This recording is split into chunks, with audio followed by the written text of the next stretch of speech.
प्रभाग क्रमांक 21 मुकुंदनगर सालेश्वरी पार्क मधून आम्ही चौघही उमेदवार आज सकाळपासून मला वाटतं गार्डन असेल, मंदिरामधले भेट असेल आणि हा नव्याने जोडलेला आमचा लुलानगरचा भाग आहे, कोंडव्याचा भाग, या ठिकाणी आम्ही चौघं फिरतोय. मला असं वाटतं की ह्या प्रभागात फिरत असताना सुद्धा नवीन एरा जोडला तरी पण आमचे अनेक कार्यकर्ते आणि भाजपवर प्रेम करणारी टीम आहे.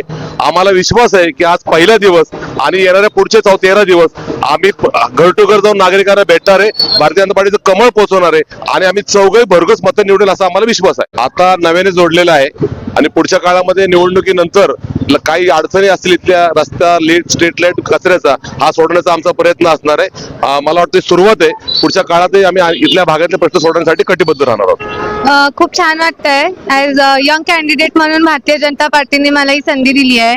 यंग ब्लड, यंग युथ हे पॉलिटिक्स मध्ये आलं पाहिजे, म्हणून हे फक्त भारतीय जनता पार्टीच करू शकते की यंग कॅन्डिडेट्सला चान्स देऊ शकते. तर हेच आम्ही प्रूफ करायला आलो आहे. याआधी पण मला 12 उमेदवारी दिली होती. ही माझी दुसरी टर्म आहे आणि मधल्या 17च्या काळात प्रवीणजी यांनी काम पाहिलेलं तेच काम पुढे चालू ठेवायचा निर्धार आहे. नागरिकांचा प्रचंड उत्साह आम्हाला साथ आहे आणि आम्ही चौघे जण नक्कीच प्रचंड बहुमताने नक्कीच निवडून येऊन एवढीच अपेक्षा असते. सर्वप्रथम मी सर्व नागरिकांना नवीन वर्षाच्या खूप खूप शुभेच्छा देतो आणि आता आम्ही आज प्रचाराचा शुभारंभ केला आहे. तर आज या भागातनं आम्ही सुरुवात केली आहे, प्रचाराचा नारळ फोडलाय आणि सर्वांना आम्ही आव्हान करतो की जास्तीत जास्त आम्ही मतांनी या भागात निवडून येऊ आणि